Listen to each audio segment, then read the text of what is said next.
Heading into game 2, though, we're going to have to see some adaptations for PKO. Do you think we see a Thanatos ban? Do you think it's that important? I don't necessarily think that we'll see a Thanatos ban. I think we might see a different mid-mage as well, and maybe just try to ward and spot out where his rotations are really coming from. As long as you can see him from a distance, you should be able to at least try to catch him out of position and force an ultimate defensively instead of offensively. Totally says adapt your battle plan, or your gameplay, not your battle plan. Let's see if that's the case as we get to the picks and bans for game number 2. And what I was saying here is that, so game number 1 was won by Backstab version 2, but this is one of those games where I can very clearly see a game 3. I don't think that PKO was outclassed in every stretch of the imagination. I think PKO lost because of 2 very specific picks. One on the side of the opposition with Yenoom's Thanatos, and Eribiiax playing that Chang'e mid. We just didn't see what PKO saw during the drafting phase. I think if PKO switched their situation right there, the 2 big carries for Backstab, the Chronos and the Thanatos that we celebrated, PKO said, no, you're not allowed to play that. And I'm very curious, I think with those guys off the table and with a different mid, we might see this stretch to 3. I wouldn't be surprised, though, if Backstab has another trick up their sleeve to be able to just fill those roles. There's a lot of mobile junglers that can be played currently in SPL or SCL, especially with Shield of Regrowth. Even Naja can be played at a very high level, having a lot of mobility. You can even complement it by having a Giannis in the mid lane. We haven't seen it before, but early Odin pick from Backstab V2 before PKO really dictates what they want to do. And so this is one of those, there are a couple of characters that really put a hard sign up during picks and bans. You go with the Wheelish, you're not allowed to jump. You go with Odin, you're not allowed to heal, and you've got to jump. So by picking this Odin this early on, Backstab dictates what PKO can and cannot play, and they almost set themselves up to understand the draft before they even see the picks. And more importantly, the Odin complements the Guan Yu as well. So this way, you want to pick the Guan Yu, but you don't want to get countered by PKO picking up the Odin. So you pick up both now, and potentially Ra is open for Backstab V2 if they really wanted to make sure that that's going to be another sustain option that won't have to worry about that cage themselves. So Maloaise got into some trouble, but I don't think it was the Thor pick in general. He switched over to Ratatoskr here, who can only get out of the Odin cage with the ultimate. Seems very silly. It could have been more options for him. Potentially Thor was still open, Hunbats was still open, Serket, Bastet, a Willish. But either way, going for this global presence is not a bad idea. And I like what PKO did as well. By after picking up the Jing with Freya and Chronos being banned, they take the last magical hunter off the board with the soul. And so that's going to leave Hou-Yi as the hunter selection for Backstabbed. Nike and a Wheelish will be banned out. A Wheelish is constantly the counter to Odin. Odin jumps in to try and get things started. A Wheelish pulls him out of the sky, and, well, that be that. Ra and Vulcan will also be banned out by PKO, expecting Backstab to go a more traditional mage. The Nox was a spicy pick, but we didn't get to speak about the Nox as much as I wanted to. Not at all. Humphrey made a good idea by going the Nox, especially against the Thor. This is the whole opportunity for him to survive. It just deters away the Berserker Barrage, which is why we saw, actually, the Thor, Maloaise, maxing out that hammer, recognizing there's no way he could get in range of the Nox and keep that Berserker Barrage at 100% uptime. Yeah, man, that was one of those points when you're casting. A lot of times there's things that you want to bring up, and the people in chat will say, well, they missed this. We want to talk about it, but we just don't have the option. I could have spoken about that, the option to maximize that hammer for 10 more minutes. I loved the decision. I thought it was excellent, and it showed, more importantly, that Maloaise is a character or a player that wants to adapt. Going this Ratatoskr, it was banned last time. Now he's going to get the guy that he really wants to play. We'll see how it works out against a Scylla, Athena, Hou-Yi, Guan Yu, and most importantly, perhaps, Odin draft from Backstab. I really like the fact that Backstab is holding on to their last pick for their mid-mage. You don't normally see that very often. Normally, it's the solo laner that wants to have that counter matchup, and against Osiris, though, whether it's Guan Yu or Osiris, is going to be struggling a little bit, but Humphrey, though, on the Scylla is very comfortable. He has the setup for Athena to be able to synergize, especially with that Odin cage, creating that little buffer zone. Nobody can really penetrate through that, especially without having any sort of phantom. Well, what I really liked about the Nox play was that he wasn't looking for the giant ultimates or the pure route into damage setup. He was content, DJ Humphrey, with looking for the setup for the team. But at the same time, was able to find a couple of kills himself when he absolutely needed to. That's a solo lane mentality, not a mid lane mentality. But I love that he's playing for the team, and I expect the same thing out of the Scylla. It still worked out in the long run because Oh, of no, I was speaking positively about it, not negatively. Okay. But yes, he definitely likes to make sure that and it's important to cater to your mid laner every now and then. There's some teams that do that kind of strategy, especially Team Allegiance, formerly with MLC Stealth, building around him. But they would pick his guy relatively early, whereas this time around, you're trying to find a safety net. It doesn't matter about your kit. As long as you're able to survive the mid jungle early pressure, that is what's going to get Backstab into a good, comfortable early lead. So right away, I'm staring at Backstabbed, specifically Yenoom. So let's just go through the team one more time. Lyzurrr, your Chronos from last game, is going to be your Ho-Yi.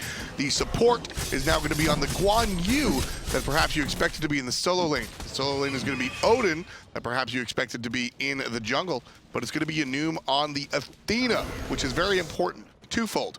One, pretty much the opposite of the Thanatos, at least the way he built the Thanatos, in the sense that you're going from a pure assassin to a tanky character, setup man. And this is what we were talking about in the mid lane, Anatoly. Last game, Nox set up for the other characters a lot. Seeing the jungle Athena, I'm expecting Yenoom to set up for those monsters. And as long as Yenoom is in the mid lane as the Athena, he can target either silent he really wants to without having to worry about being body blocked by his own teammates, which is what a Guardian Athena might have to struggle with depending on where she is in the jungle. Yeah, that targeter can be very, very rough. You mentioned that a lot. And I like when you bring up those individual mechanics. And I want you to expand on that. Why is that so different for the jungle Athena versus the Guardian Athena? So Guardian Athena is always rotating normally between the duo lane and the mid lane anyway. And during that downtime of the traveling distance, normally the mid lane between the jungler and the mid mage will want to clear the wave. And that's going to put themselves a little bit further up positionally. And if you're trying to target the solo laner, especially against an aggressive Osiris, you might get, unfortunately, body blocked. You're going to have perfect communication. Too much traffic. Yeah, there might be too much traffic along the way, and your teammates are going to have to put that gear in reverse and just get out the way. But for the jungle, that traffic is, you're involved in the traffic yourself, so you can sort of pick which side of the street you want to go on. So a little bit less just nonsense to deal with when it comes down to the finer mechanic points. And always, like I said, I'm staring at Yenoom here. Can he play both sides? A lot of junglers have a play style. You look at DJ, he's a little bit more defensive. You look at, let's say, Homiefe, he's a little bit more aggressive.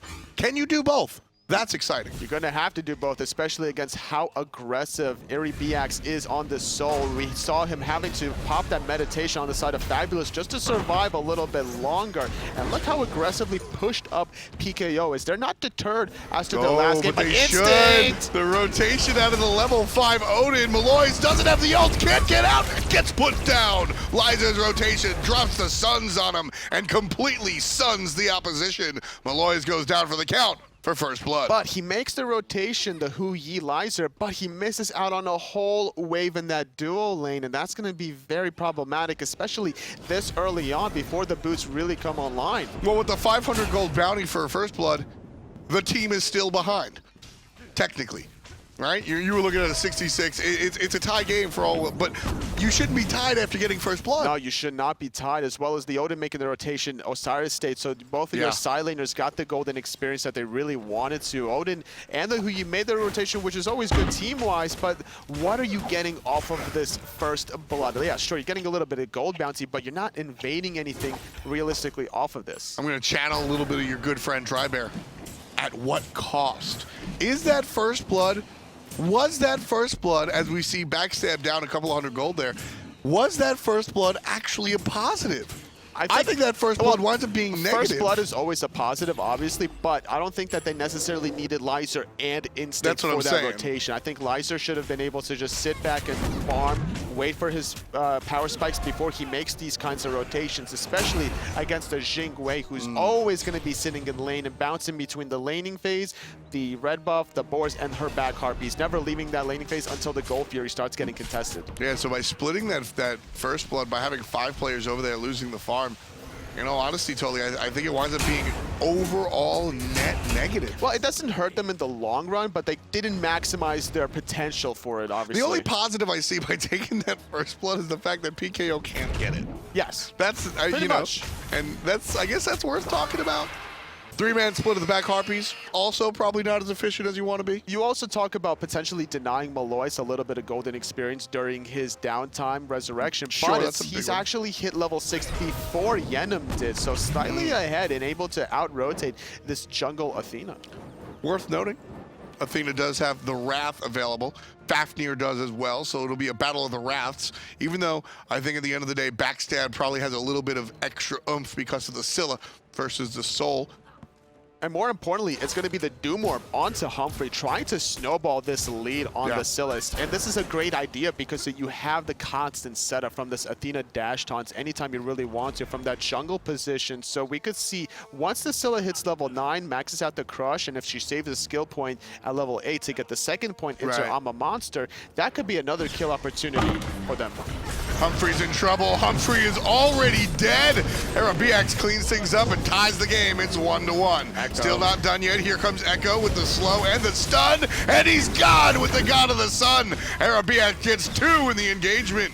Yenoom trying to find an exit, gets hit by Echo, but that'll be that. He finds an exit. 2-1 as PKO cleans up 2, both of them on the mid-mage. Great plays overall, the great rotation coming from Echo, being able to put himself in position just to control people with that tether. He doesn't necessarily have to find the stun, he just has to make sure that their damage is also being mitigated. Maloaise was so low in the process, and now it's going to be actually PKO starting up the Gold Fury, and with the Wrath onto CobbY, secures it. Had that Wrath not come out, Lyzurrr would be able to contest it with his Suns. That's the veteran play that I expected to see in game number 1 as Lyzurrr gets the solo kill against his opposition. PKO has these established players, and that Gold Fury, that's a veteran call. You have the window is open a millimeter. It's not a large window. You got 2 kills, not 3 or 4. So people can still mess with you. Knowing that you have just enough damage, plus the Fafnir, plus the Wrath, that's a window that not many teams go for. But Lyzurrr got the solo kill onto Mango Man, which is huge after the Gold Fury attempt, because now that's a huge wave. Luckily, the respawn timer comes just back in time, so not going to miss out on that much experience, but will miss out on a little bit of gold, at least the melee side of things. So that experience lead for Lyzurrr should allow him to continue the pressure in that dual lane. Maloaise over here, level 8 now on the jungle Ratatoskr. 7 minutes on the clock, pretty much tie game here. PKO actually scratched that. PKO off to a nice little lead. Almost 2,000 this early on is a meaningful lead. Backstab has to really stop this train before it gets out of control. As long as they're not able to get too far out of position, we saw the fact that Humphrey was slightly overextended and he was able to not get off his purification in time. We saw the Sentinel come out, he wasn't able to teleport it to it quickly enough, and Maloaise, he's still looking for more in that mid lane. A little bit of damage here. I have to say right away, ooh, there's the taunt in, gets 2 in it. There's an ultimate from the Guan as well. Ultimate out of the support, gonna change things up. Maloaise drops down, gets a knockup and the stun. Help from the jungle. Athena's gonna put a good look onto the mid-mage. And that should be it. You see a couple of missed abilities, a couple of used ultimates, 3 on the side of Backstabs. Well, all you really lost was CobbY and Maloaise. But the sustain from Fabulous will keep everybody up alive. Meditation was even used just to be able to continue putting pressure in this mid lane. 4 members from Backstab down here in the solo lane, though. Echo getting the better end of Instinct right now. It's very easy for an Osiris player to make sure to control this laning phase, because as an Odin, you never want to use your jump offensively here, especially when Osiris can easily follow up with all of his abilities. Yeah, he's got the slows, he's got the Psycho Crusher, he's got the tether, just so many things that Echo can deal with. Mango Man getting a little better of Lyzurrr here for the moment, as Lyzurrr does find the stun. Both ultimates still available for these hunters. Red buff on the side of Mango Man, but not Lyzurrr, so that's going to be advantageous. The Devil Gloves stacks department for Mango Man, about a 30 stack lead at this point in time. Which is a big deal. Worth noting, actually, the matchup between these 2 hunters is very interesting.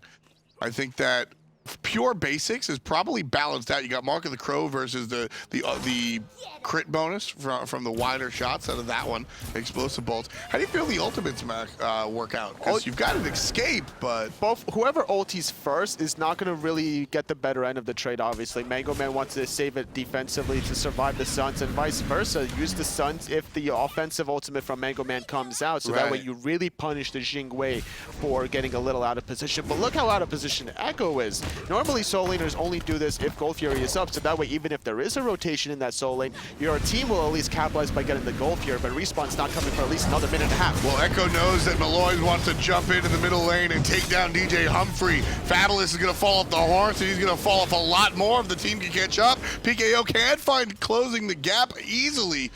And there's a little dash from Yenoom to help out the teammate. Well done. Great job by Yenoom, just making sure that he dashes in front of the Ratatoskr, and even if he needed to, he would have taunted him off of the Guan Yu. Gonna have to sacrifice this tier 1 tower, unfortunately, but at least they didn't lose one more member. At least they're gonna keep up their speed buff. But in the solo lane, it's Maloaise making the rotation. There's jump. That's a dead Odin. It's hunting season, and Hysteria's got the license. 1-0-1. That should have been communicated, the rotation, after that tier 1 tower did fall. We also saw the fact that it was Fabulous and top of Yenoom getting those back left harpies, and when they got back into the mid lane, they didn't really communicate for Instinct where the rotation was coming on the side of PKO. Sometimes it's better to just let that wave enter your tower, and if you're going to at least jump on the wave that's under your tower, so you'll have the tower protecting you if they dive you for the kill. Yeah, a little bit rough stuff there for Instinct here on the Odin. Odin is actually, you know, Odin is a really cool example of a character where simplicity is the bane of his own existence. Sometimes you look at easy to play gods like Ra or Chaac, and the simplicity is what makes them so attractive for less experienced players. Odin, on the other hand, he's as simple as they come, but if you use his one shot, his jump, in the wrong time, you just lose. That's usually how he's been the whole existence of Smite, but Mango Man gonna get jumped on, trying to trade out, gonna find the stun, the ultimate being used, and just like that, the defensive ulti comes out. CobbY making the rotation, but so does Humphrey and Fabulous. Both abilities gonna miss out of the Scylla, but here comes the chase. Guan Yu underneath the tower, getting help from the jungle Athena, but the communication off the money doesn't stick to it, and Fabulous just walks away. Purification was used to avoid the taunt. No real follow-up, though. Everybody was too far away. Now CobbY gonna go into his ultimate form. 4 members here from backside B2 trying to find something at least. They lost their tier 1 tower in mid. They lost their tier 1 in solo. They want to try to at least force something on the left-hand side. And Maloaise is gonna start that. Get a nice little knock-up, follow-up stun, follow-up kill. Yenoom goes down for the count. Rotation out of the solo lane. Here comes Osiris. Won't find a stun, but will find a slow. Not good enough, and here comes Odin. Instinct, he's thinking about jumping over the wall. The shield does pop before the jump, so he's not going to have that burst damage necessary. He spots and hears all the rotations going on to the Gold Fury. The wrap is not available on the side of backside B2, so... Odin can make this play. Down comes the ring. Gold Fury's in trouble. Here comes the monster. Looking for a kill and the gold. Not going to be the case. Gold Fury goes the way of PKO. Couple of kills helping out for Backstabbed here. Lyzurrr gets 1. It's going to be a 1-for-1 at the moment, but CobbY cleans it up, makes it a 1-for-2. It's going to be a 1-for-2, but everybody else from PKO wants to get more than just a 1-for-2. They found the Gold Fury. They're a bunch of greedy little boys right now. They're going to dive Lyzurrr under that tier 2 tower, finding their third kill of this engagement. The root is good, forcing out another ultimate from Mango Man back behind the tier 2 tower, avoiding the crush. Humphrey, though, barely avoiding that supernova. DJ Humphrey making everybody's head spin.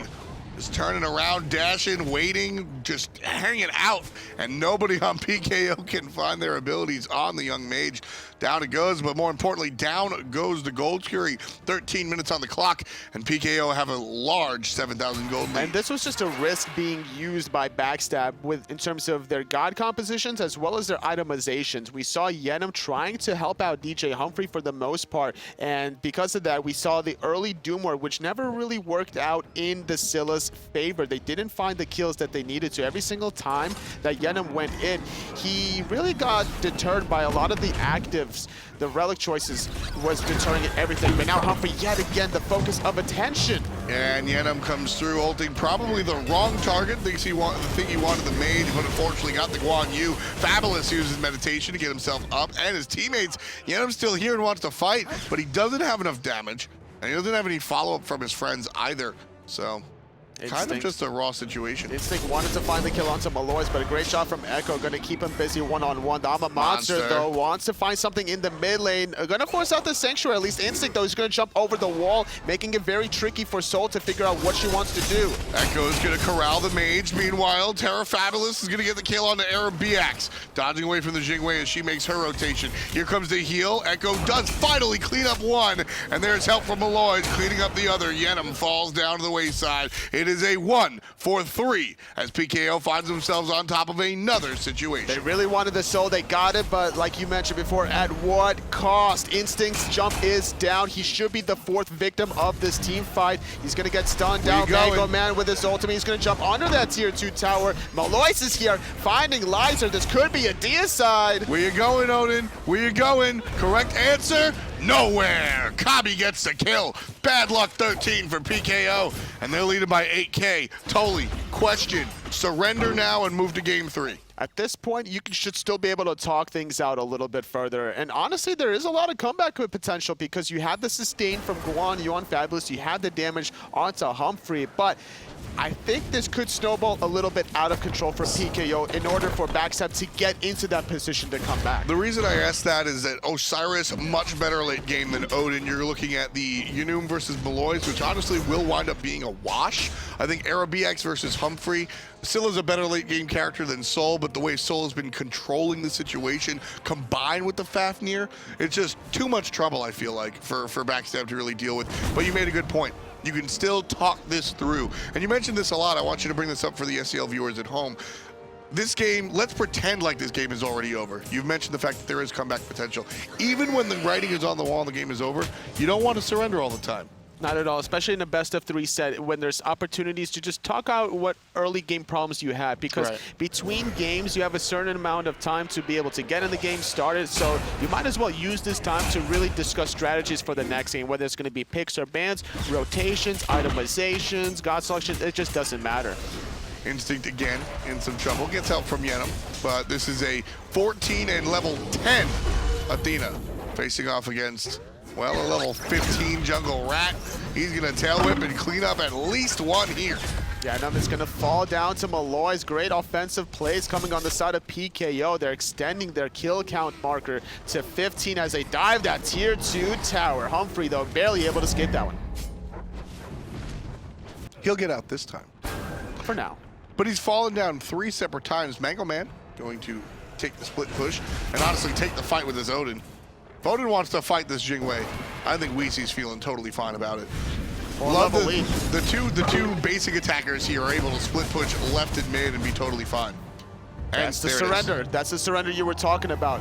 This is the point in time where they probably discussed all their strategies. They're ready for game number 3. Yep. This was good for PKO in game number 2 to make the mental adjustments necessary. They're not down and out in this best-of-3 set. Exactly, and looking at what Backstab did, I don't like the all-in from their draft.